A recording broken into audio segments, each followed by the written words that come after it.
Bonjour et bienvenue au podcast Éternellement jeune. Aujourd'hui, on a la chance d'avoir une invitée hyper intéressante. Elle s'appelle Marie-Pierre Dufort et elle est ergothérapeute. Elle est aussi fondatrice de la clinique Espace Ergo. Donc, je vais vous faire une courte introduction. Donc, Marie-Pierre possède plus de 22 ans d'expérience en intervention auprès de travailleurs reliés à la santé au travail, à la réadaptation professionnelle, ainsi qu'aux troubles musculo-squelettiques. Elle a été consultante en ergonomie et santé au travail durant près de 10 ans, intervenant dans les milieux de travail afin de permettre aux entreprises de prévenir les blessures chez les travailleurs et de réduire leurs coûts reliés à la santé et à la sécurité au travail. Elle agit également comme formatrice et conférencière sur différents sujets relatifs à la compétence professionnelle, à la santé au travail et à l'ergonomie. Elle a à cœur la santé des travailleurs, en plus d'être sensible à la réalité des milieux de travail. Fortement impliquée dans la communauté, elle est également cofondatrice de l'organisme Bénévole d'affaires.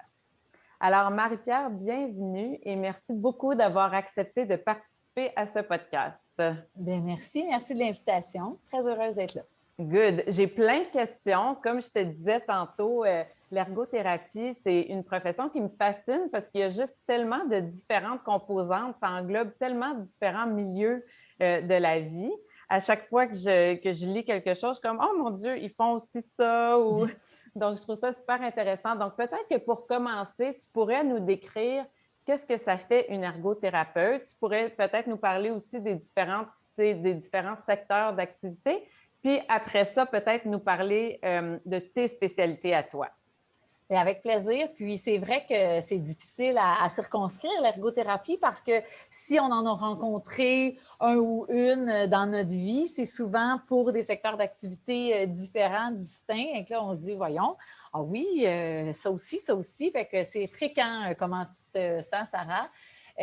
Puis je me suis permis aussi d'aller chercher les définitions plus officielles là, pour mieux englober, dans le fond, mieux définir ce qu'est ma merveilleuse profession. Dans le fond, l'ergothérapie, ça permet aux personnes d'organiser et d'accomplir les activités qu'elles considèrent comme importantes. Donc, autant dans les soins personnels, prendre soin de soi, prendre soin des autres, autant dans les activités de réalisation, se réaliser au niveau personnel, au niveau scolaire, au niveau professionnel, se divertir, tout ce qui a trait au loisir aussi, et se développer. Donc, vraiment, en ergo, là, ce qu'on fait, c'est qu'on favorise, on maximise l'autonomie des personnes dans leur fonctionnement. Okay. Ça peut être autant dû à des enjeux liés à la santé physique qu'à la santé mentale. On voit une personne, on prend compte de ce qui la limite dans son fonctionnement, puis on va travailler avec elle, soit au niveau des facteurs, ce que j'appelle les facteurs internes, donc ce qui pourrait être des retards de développement, des pertes de capacité, pertes de force, blessures, douleurs, manque d'énergie, déprime, peu importe.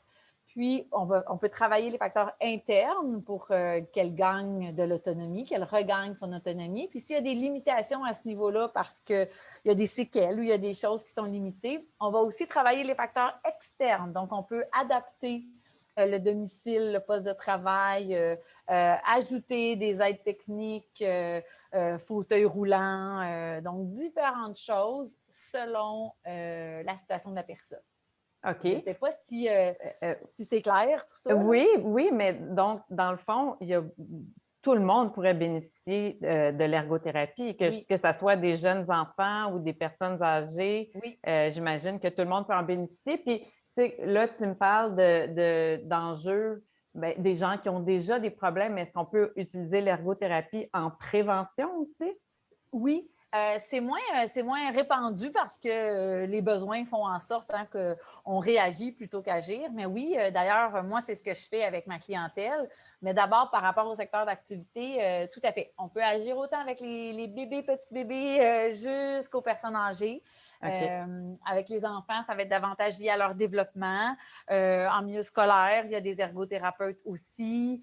Avec les adolescents, il peut y avoir différents enjeux également, soit à la suite d'une blessure, soit en lien avec un handicap ou des problèmes de santé mentale, même un trouble alimentaire, des choses comme ça. Puis avec la clientèle adulte, plein de choses, encore une fois, selon suite à un accident, une blessure ou pour maximiser les capacités de la personne. Puis les personnes âgées, on va beaucoup faire à domicile, le maintien à domicile, comment on peut faire en sorte que les pertes de capacité liées au vieillissement leur fait pas perdre la possibilité de rester chez eux, comment on peut adapter le domicile pour qu'ils restent à la maison le plus longtemps possible. Fait que voilà, c'est tout ce spectre-là. Puis, moi, plus en particulier, j'ai toujours travaillé auprès d'une clientèle adulte. Tu l'as dit dans mon introduction, là, moi, mon dada, ce sont les travailleurs. Vraiment, j'ai commencé ma carrière là-dedans, puis mi-plaisant, j'y suis restée, puis j'ai approfondi ça. Donc, autant, encore une fois, je le répète, pour les problématiques de santé physique que de santé mentale. Puis en matière de prévention, bien, moi, comme c'est le travail qui est un peu l'expertise qu'on a développée ici, bien oui, on fait des activités de prévention. On peut aller dans les entreprises, donner des conférences ou en individuel. Avant d'ouvrir la clinique ici, depuis 7 ans, j'étais consultante. Donc, comme consultante, je faisais plus d'activités de prévention selon les demandes et les besoins des entreprises. Les entreprises m'invitaient ou faisaient appel à nos services, là, soit pour aller évaluer un poste de travail dans le but de le corriger, soit avant qu'il y ait des problématiques ou parce qu'il y avait des débuts de problématiques ou dès la conception même d'un poste de travail ou faire des activités de prévention auprès des travailleurs sur, là, je reviens encore, facteur externe, facteur interne. Là, quand on parle du poste, c'est les facteurs externes, mais des activités de prévention aux travailleurs comme tels pour les sensibiliser à prendre plus conscience de ce qui est en leur pouvoir pour améliorer leur bien-être au travail, que ce soit au niveau de leur confort physique que leur confort mental ou affectif. Puis j'imagine que ce qui est intéressant dans une entreprise, c'est que justement, peut-être que ça commence avec des problèmes que certaines personnes ont, mais là, pas réparant, mais en améliorant ces problèmes-là, bien là, ça permet aux autres de pouvoir prévenir. Donc, quand il y a beaucoup d'employés dans un bureau, bien là, on voit ce qu'une personne a fait qui a causé des problèmes, puis là, bien, on peut le prévenir pour tout le monde. Parce que comme tu dis, les gens, c'est surtout, on pense moins à la prévention parce que tant qu'on n'a pas été à l'encontre d'un problème, on n'a pas besoin de le régler. Mais si on voit que ça se produit beaucoup autour de nous, bien là, on peut savoir quoi faire pour le prévenir. Donc, exactement. Exactement. Puis je te dirais que ça a beaucoup changé aussi là, depuis le début de ma pratique. Le monde des entreprises, on en est plus conscient pour plein de raisons, je pense. Je crois que des entités comme la CNESST qui s'occupe de la santé et sécurité au travail a plus d'actions, il y a plus d'interventions qui sont faites dans le but de sensibiliser les entreprises à l'importance de la santé et de la sécurité au travail. Mais je pense aussi peut-être que la pénurie de la main-d'œuvre fait en sorte que les entreprises investissent dans la santé, dans le bien-être de leurs travailleurs. Donc, oui, à ce moment-là, c'est souvent ça. Les entreprises m'appellent. On a une personne qui est allée voir son médecin à cause d'un mal de dos, puis le médecin demande un ajustement de son poste de travail, mais en même temps, tu pourrais-tu regarder les autres? Puis là, nous, on a développé des services où on va offrir en même temps, mais je dis, bien, oui, mais on peut même donner une conférence, une petite séance d'information de 45 minutes en début de journée. Comme ça, tous les principes généraux que je répéterai à chaque personne, mais là, je vais le dire à tout le monde. Et là, il se crée une certaine synergie parce que les travailleurs, ben, il y a un échange, il y a un petit effet team building qui fait en sorte que quand je vais être partie plus tard, ils vont se dire hey, tu te souviens qu'est-ce qu'elle a dit, là, fais attention à ton dos ou ajuste tes appuis-bras ou ton écran est trop bas. Fait après, tu sais, ça crée un dynamisme où ça dure plus qu'une journée, l'intervention. Ben oui, totalement. Puis tu sais, tu disais que les employeurs, bon, cherchent des employés, donc ils veulent qu'ils soient heureux et tout ça. Mais il y a aussi comme pour le bien-être en général, c'est tellement à la mode maintenant, les gens veulent prendre soin d'eux autres. Donc, je veux dire, c'est sûr que comment on s'assoit, comment on organise notre espace, c'est tellement une partie de ça. C'est tellement une partie importante. On passe tellement une grosse partie de notre vie au travail, bien, aussi bien le maximiser pour que ça soit, pour qu'on soit confortable. Oui, oui, puis Oui. la beauté de l'ergothérapie, pour revenir à la profession, c'est que c'est, ça se veut très, très englobant en ce sens. Le fait qu'on est formé autant en santé physique qu'en santé mentale, bien, les deux demeurent attachés. Fait que, tu sais, mes patients, même si je les vois parce qu'ils ont une tendinite à l'épaule ou un mal de dos, bien, selon ce qu'on évalue, si on voit qu'il y a une certaine, tu sais, s'il y a des enjeux plus affectifs ou de fatigue, qui peuvent être dus au travail ou ailleurs, mais on, on- on fait un 360 degrés qui permet quand même, oui, on va aller corriger la posture ou on va donner des trucs pour que la personne soit mieux installée, mais on va aussi lui faire réfléchir à la place que prend le travail ou le stress, la pression que la personne se met aussi avec les enjeux du travail, parce que c'est attaché, parce que ça va ensemble. Fait que Ah l'ergo, c'est oui. vraiment le fun pour ça. On ne s'en tient pas juste à un aspect, on fait le tour. Tu sais. Ah, mais puis ça, c'est tellement important parce que le corps fonctionne de façon synergétique.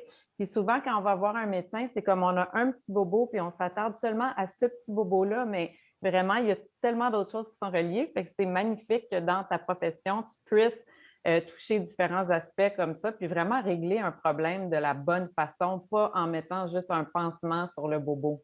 Donc, Oui. je trouve ça vraiment Puis génial. on ne règle pas tout seul. Là. Des fois, si on voit que le physique a vraiment un enjeu, ben là, on va s'allier du physiothérapeute. Ou si on voit Mhm. un problème de condition physique en général, le kinésiologue.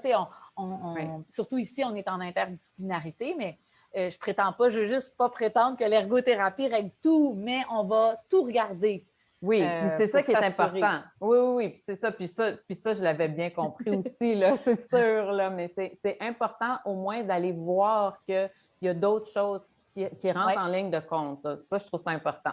oui. Si tu permets, je vais changer un peu le sujet. Moi, je suis curieuse par rapport à l'espace de vie. Donc, je sais que ta spécialité, c'est dans l'espace de travail, mais quand même, dans notre vie de tous les jours ou dans nos maisons ou dans notre espace de vie personnel, c'est quoi les problèmes récurrents que toi, tu vois le plus souvent? Puis est-ce que tu aurais des conseils à nous donner par rapport à ça? Bien, des problèmes,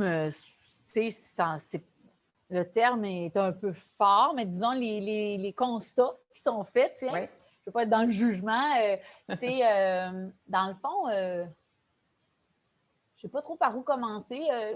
La première chose qui me vient en tête, c'est l'encombrement, si on veut. Les principaux freins à l'autonomie fonctionnelle, c'est ça, c'est que ce ne soit pas dégagé, c'est que les espaces sont parfois remplis ou soit par la décoration, par prioriser l'aspect plus look au détriment de l'aspect fonctionnalité. En ergo, nous, on est très pratico-pratique. Donc, même ça se traduit aussi j'imagine, dans notre consommation puis dans notre organisation.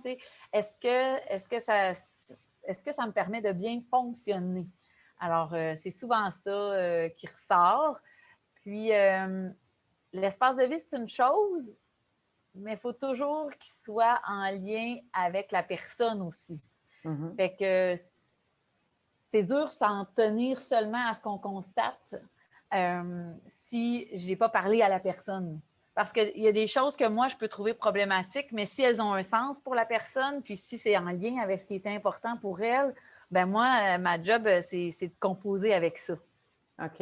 Même si des fois, il y a des. Voyons donc, c'est pas logique, mais il n'y a pas de logique dans ce temps-là parce que quand on aide quelqu'un, c'est la personne qui décide en premier. Moi, je peux lui refléter des choses que je constate par rapport, exemple, à ce que j'ai nommé sur l'organisation du mobilier. Mais si la personne, entre autres, on peut faire des interventions à domicile, là, aller organiser suite à une blessure, la personne doit se promener, mettons, en marchette, puis là, je dois aller.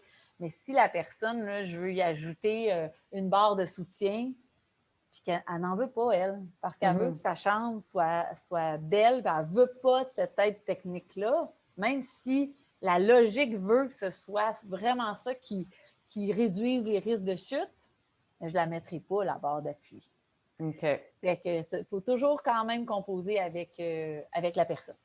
Fait qu'avec les priorités puis les valeurs de la personne, puis après ça, de trouver, j'imagine, le choix numéro 2, comme la bonne chose à faire Oui, qui viendrait après. oui. Parce que OK. des fois, quand on veut trop pour la personne, quand on va repartir, ça ne sera pas mis en œuvre. Donc, on Non. revient au même point. Alors, j'aime mieux trouver un compromis moins efficace que ma solution A, mais au moins que ça va être mis en œuvre. À ce moment-là, ben là, je viens de réduire un petit peu mon facteur de risque. OK. Puis tu parlais de l'encombrement. Est-ce que c'est quelque chose que tu vois beaucoup? Est-ce que les gens priorisent plus la déco, comme quoi ils ont trop d'objets, trop de. Est-ce que tu dirais que les espaces sont trop. Parce que il y a quand même la mode assez minimaliste Oui, en ce moment, tu sais, des espaces assez vides, même des fois. Des fois, je trouve que c'est irréaliste, là, des beaux espaces c'est tout trop blancs. épuré, là. Oui, trop épurés, c'est ça. Je me dis comment ça se peut. Qui vit Mais ici? oui, c'est ça, exactement. Ils n'ont sûrement pas d'enfants. Mais donc, toi, tu trouves que l'encombrement, c'est quelque chose que tu vois beaucoup? Non, mais voir beaucoup, là, tu sais, moi, je ne fais pas de domicile en Oui, premier. c'est Fait que, tu sais, vrai. voir Oui, beaucoup, je n'ai pas un échantillonnage très élevé. Mais oui, dans les enjeux qu'on rencontre parfois tu sais, les risques qu'on peut identifier dans un domicile, dans une maison, ça oui. peut être lié à ça. Mais en contrepartie, ce à quoi tu fais allusion, c'est tout à fait juste et ça crée un autre problème. Entre autres, chez nos mamans, là, qu'on voit ici en clinique, là, je ne vais pas chez eux, mais cette mode-là d'épurer, que tout soit beau, sais-tu où ça agit? Ça agit sur un certain stress de performance. Fait que la Oui. maman qui n'est pas capable d'avoir la même photo que le magazine ou que ce à quoi elle aspire qu'on voit partout sur Pinterest, bien là, elle se met de la pression, puis là, il faut lui dire, bon, ben dans ce qui est important pour toi, là, recadre-toi. Puis dis-nous-le, encore une fois, je ne vais pas y imposer de dire tu n'es pas obligé de faire du ménage à tous les jours, mais on l'amène à réaliser où sont tes valeurs, qu'est-ce qui est le plus important, Mhm. puis, ben, est-ce que c'est vraiment nécessaire? J'ai eu des patientes, là, ça passait l'aspirateur à tous les jours, puis ben là, tu as mal au coude. Est-ce qu'on peut, ou tu es prête à faire des compromis? Fait que, c'est vraiment diversifié.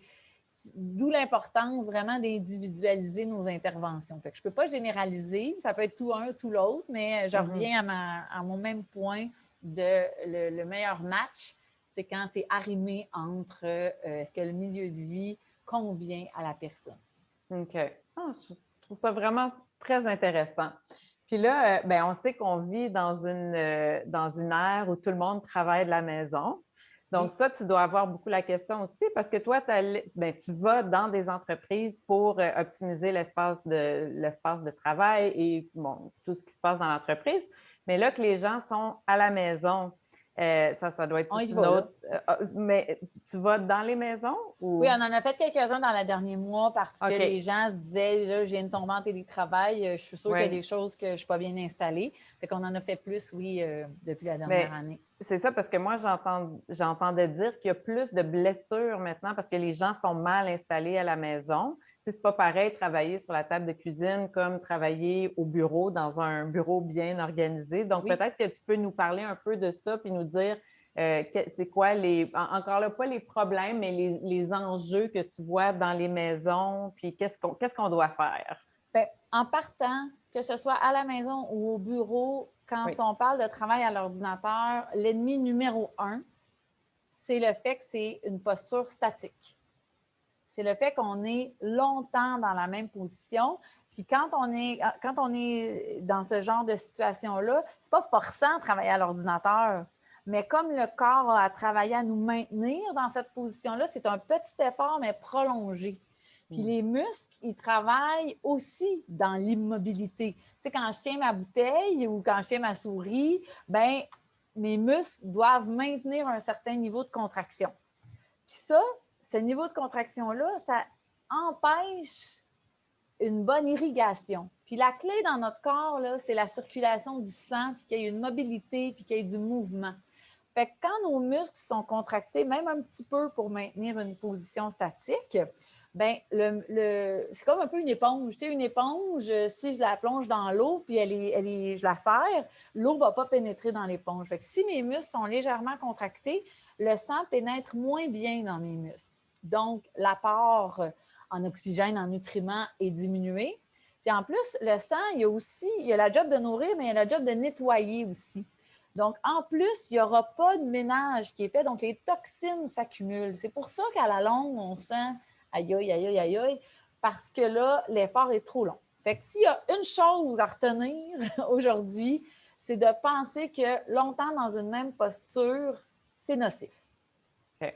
Donc, le premier truc, c'est de bouger. Donc, on appelle ça les micro-pauses. Exemple, je suis longtemps, aussi souvent qu'aux 15 minutes, je me tire, je bouge, je lâche ma souris, je repose mes yeux, je peux me lever, je peux bouger un peu les jambes.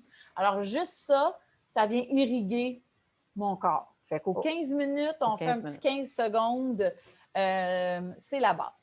Maintenant, plus je suis dans une position croche ou exigeante, bien, pire l'impact du travail statique va être. OK. En situation de travail, c'est vraiment au niveau postural, aller se rapprocher le plus possible de la position neutre du corps humain.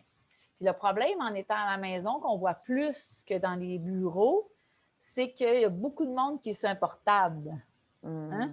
Et les ordinateurs portables, c'est l'ennemi de la posture, disons, ergonomique, parce que le clavier est attaché à l'écran.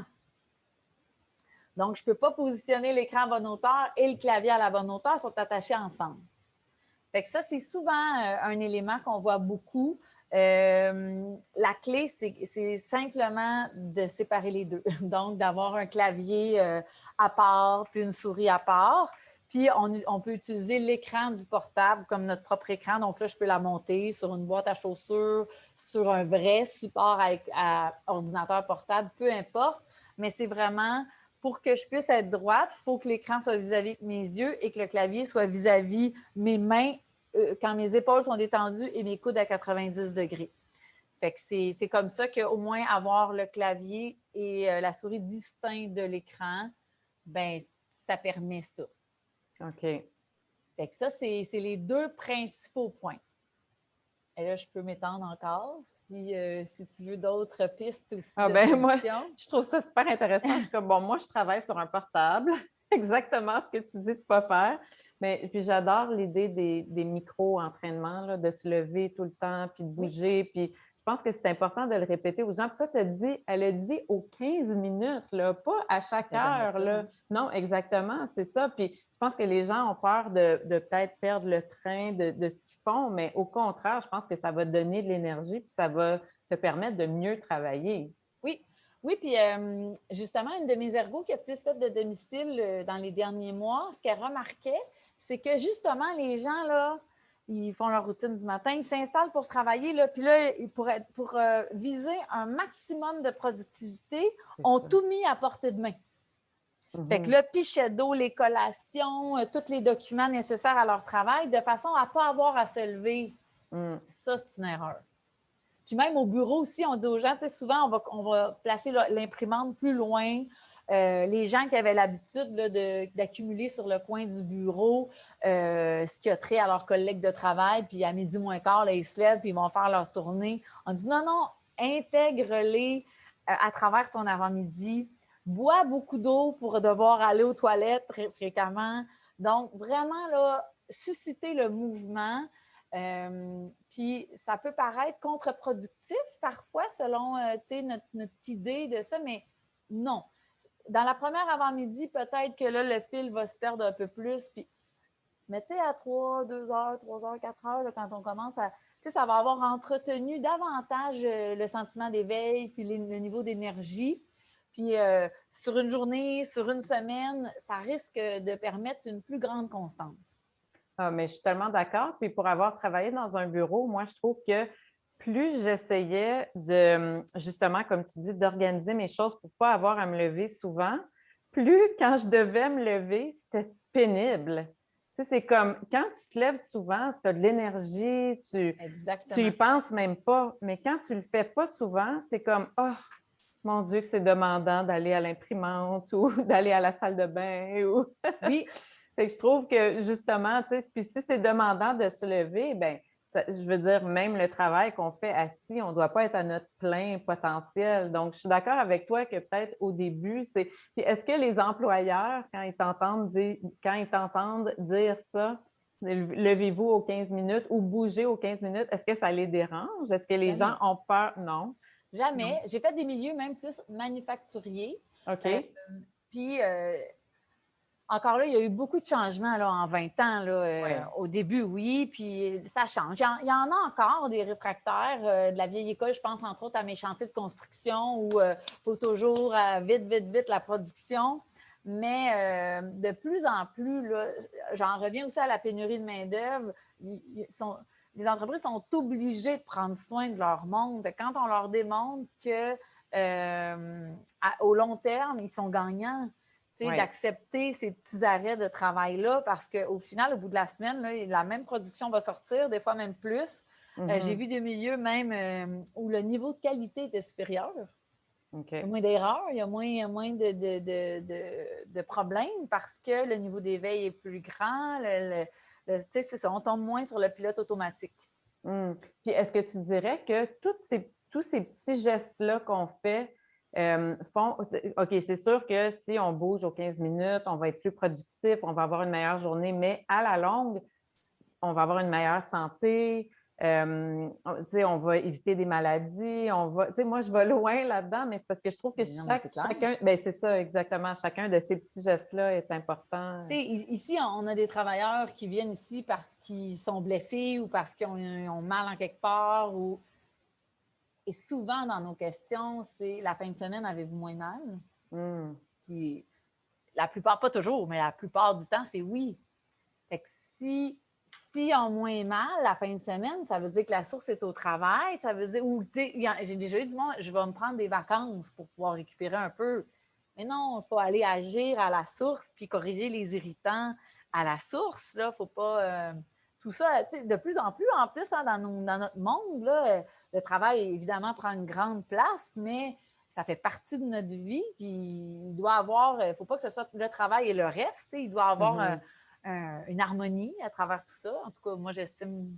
Puis je pense que les nouvelles générations aussi sont comme ça. Je pense qu'on en est plus conscient maintenant, définitivement. Je pense que les gens recherchent l'équilibre. Tu sais, avant, c'était très cool de dire ah, moi, je travaille super tard le soir, je travaille les fins de semaine. C'est plus cool maintenant. Tu sais, maintenant, c'est comme maintenant, c'est avoir des activités, puis des hobbies, puis tu sais, faire d'autres choses que le travail. Je pense que ça, c'est mieux vu maintenant. Donc, tant mieux, là, parce on a plus d'équilibre, plus de balance.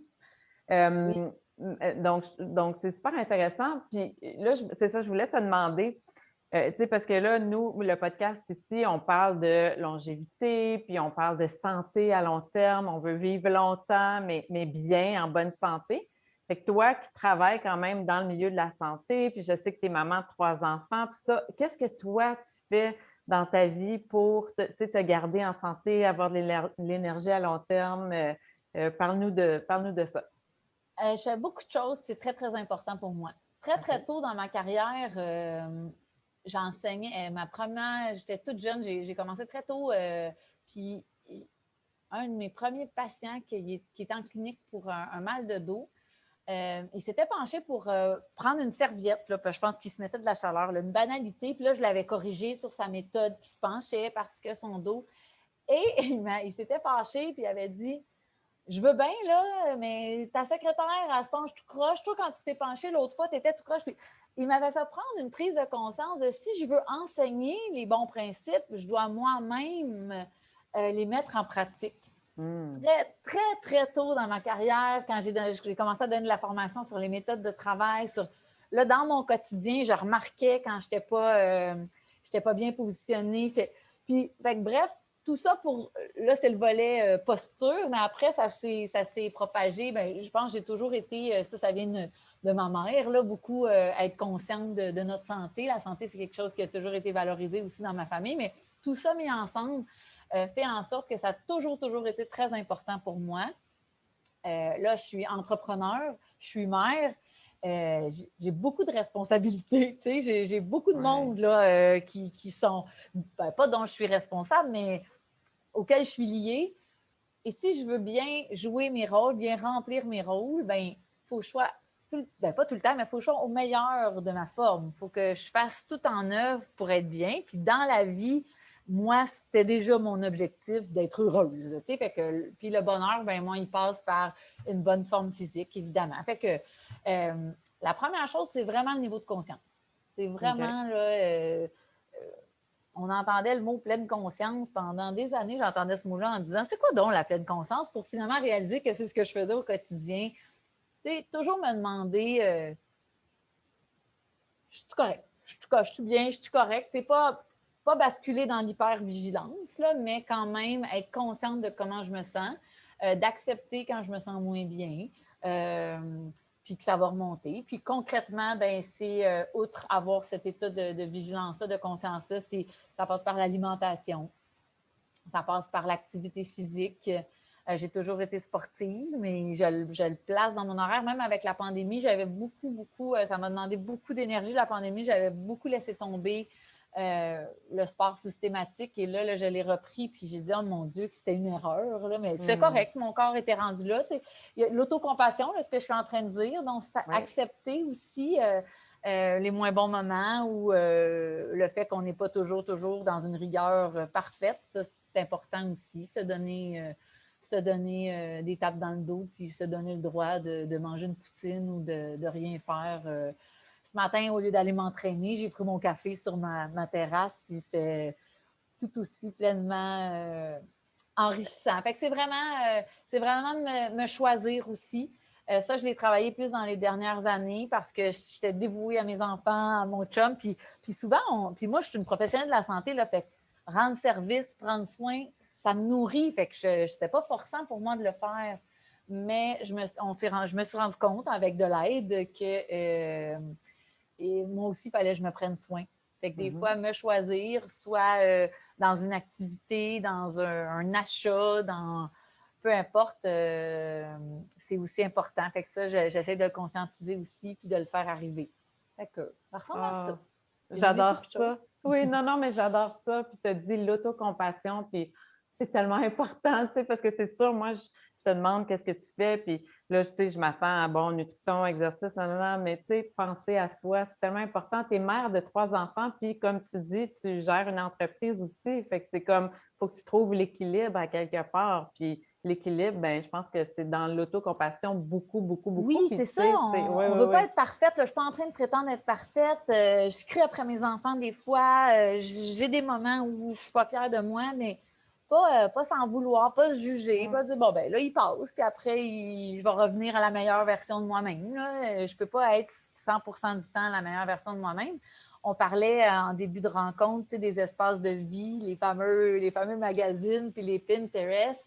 Puis moi, ça, j'en faisais partie de dire Colin, puis tu sais, pas être fière de ma maison. Oui, mais puis il y a quelqu'un qui m'avait dit oh, mais il y a de la vie dans ta maison. Tu sais, j'ai 3 garçons, là, maintenant, je ne passerai pas mon temps à toujours les ramasser, là, je vais m'épuiser à ça. Fait accepter que ça traîne, mais ça veut dire qu'il y a de la vie aussi. C'est associer les choses qu'on trouve plus négatives à quelque chose de positif. Tu sais, fait comme ça, dans notre tête, c'est moins négatif. Oui, j'adore ça. J'adore ça. Mais en tout cas, moi, je trouve que tu réussis super bien, puis tu es resplendissante d'énergie, puis c'est beau à voir. Puis merci beaucoup pour tous les bons conseils que tu nous as donnés, puis d'avoir partagé ça avec nous. Il y aurait tellement j'aurais tellement de questions de plus. Fait en tout cas, je pourrais te réinviter au podcast. On fera un autre podcast. Ben oui, moi, j'adore ça, un autre ce genre de d'autres. discussion-là. Ben oui, c'est vraiment le fun. Fait un gros merci. Bravo pour ton entreprise. Puis ben, au plaisir de se reparler. Mais merci à toi. C'était vraiment très agréable. Merci.